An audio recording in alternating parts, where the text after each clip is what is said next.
Thank you so much for watching this video. So we are going to start trying some of our reteaches a little bit differently with some of our quizzes.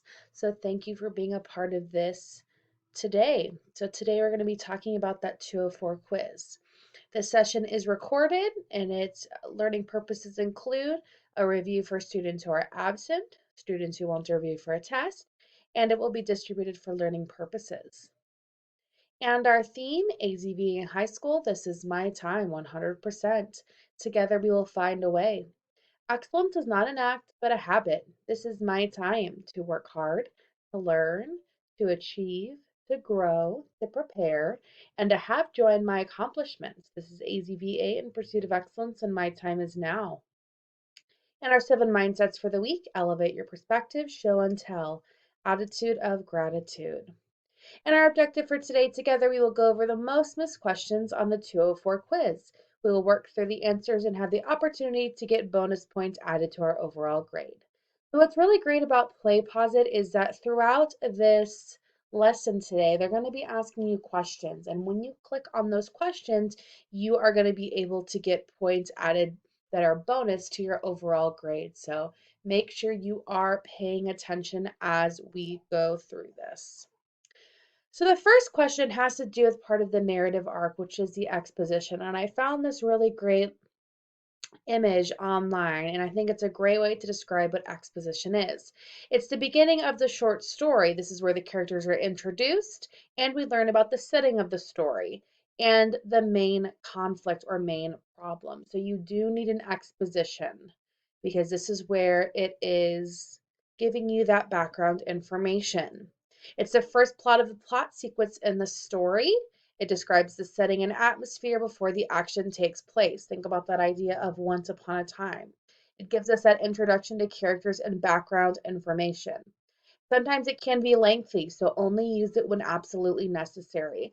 So when we see a lot of novels and stories that are in a fictional place, so maybe think of like Lord of the Rings or Harry Potter, we get a lot of exposition. So you don't need to use it all the time in a lengthy way.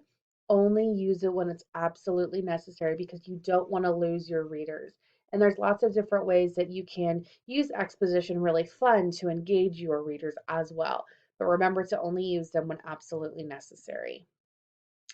All right, so our first question, number one: which fictional element is used to provide information to the reader in the excerpt from The Mountain to Muhammad? Tom had looked forward to the trip to Jones Beach more than anyone. He wanted to see the ocean, to swim in it, to build castles in the sand.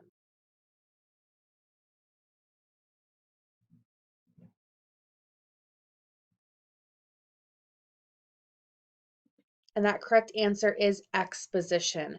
And it's exposition because we get that beginning piece. We know that Tom is going to Jones Beach and that he's excited and that he wants to do activities like swim in it and build in the sand. So we're getting a little bit of that background information. And if you need to go back and read that short story, The Mountain to Muhammad, you may do so. Exposition is our correct answer.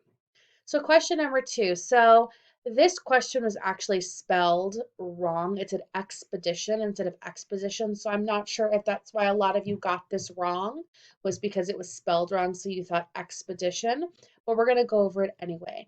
So what should exposition do in fiction writing? A, make up most of the story. B, be used when only absolutely necessary. C, should never be used. Or D, should always be used.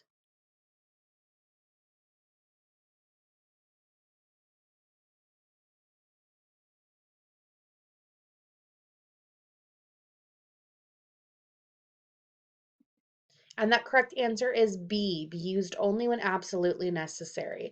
So this really talks about lengthy exposition because you should have some sort of exposition.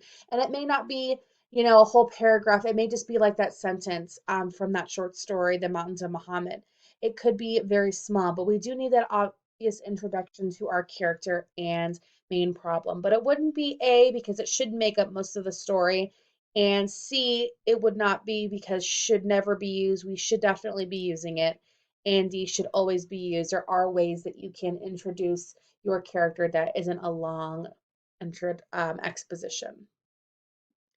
So the next thing we're going to talk about is allegory versus symbol. Now, allegory and symbol get mixed up a lot because they're very similar in what they do. So an allegory represents characters and events in the story.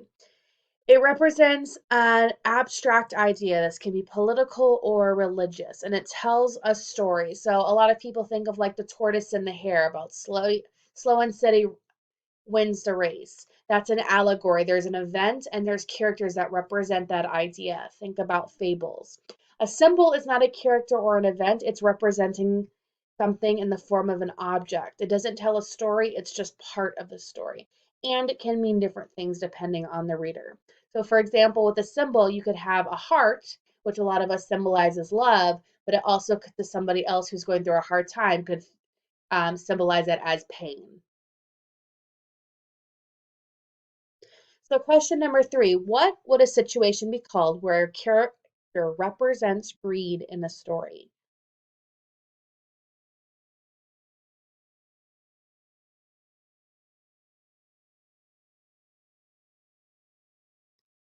And that correct answer is allegory. So allegory, remember, is when a character or event represents something, especially abstract. So a character representing greed would be an allegory. And question number 4, what would using a teddy bear to represent childhood be considered?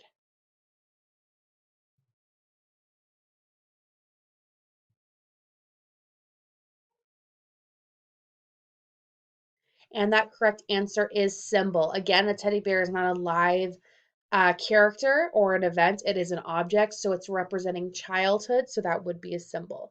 Again, allegory and symbol are different. They can be seen very similar, but remember that allegory is more of that character or event, where symbol is that object.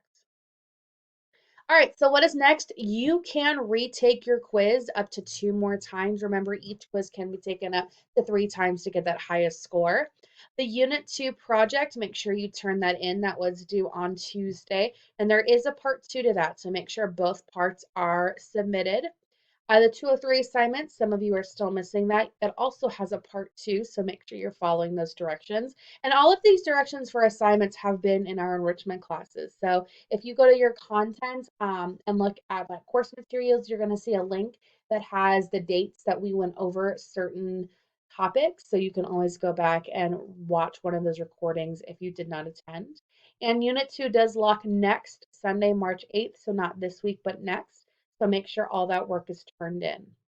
All right, guys, if you have questions, please make sure you email or Skype or even text or call. I hope you're having a wonderful day. Thank you.